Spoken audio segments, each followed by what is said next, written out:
गिलाफे काबा की तब्दीली के रूह परवर मनाजिर। तारीख में पहली बार गिलाफे काबा यकुम मुहर्रमुल हराम को अल हरमैन इंतजामिया के सरबराह आला शेख डॉक्टर अब्दुर्रहमान सुदैस की निगरानी और इमाम काबा की मौजूदगी में एक तकरीब के दौरान तब्दील किया गया। गिलाफे काबा की तब्दीली में कलीद बरदार काबा, मुंतजमीन, सऊदी हुक्काम और गिलाफ साज किस्वा फैक्ट्री के मुंतजमीन समेत 200 से जायद माहिरीन और तरबियत याफ्ता कारकुनों ने हिस्सा लिया। रूह परवर तकरीब में आला हुक्काम के साथ फर्जंदान इस्लाम की बड़ी तादाद ने शिरकत की।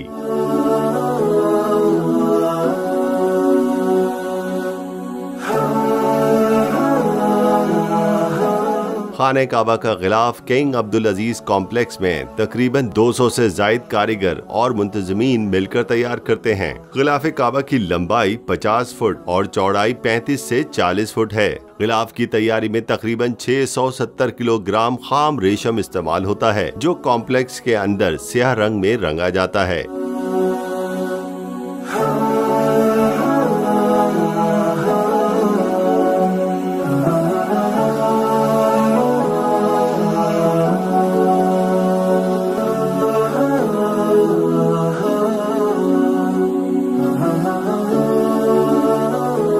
नए गिलाफ की तैयारी में लागत का तखमीना 2 करोड़ 50 लाख रियाल तक लगाया गया है। रमा साल गिलाफे काबा की तब्दीली हज के बजाय यकुम मुहर्रमुल हराम के रोज की गई है। यकुम मुहर्रम से बैरून मुल्क के उम्रा जायरीन की आमद भी शुरू हो गई और उम्रा वीजे की मियाद पहली बार 3 माह कर दी गई है।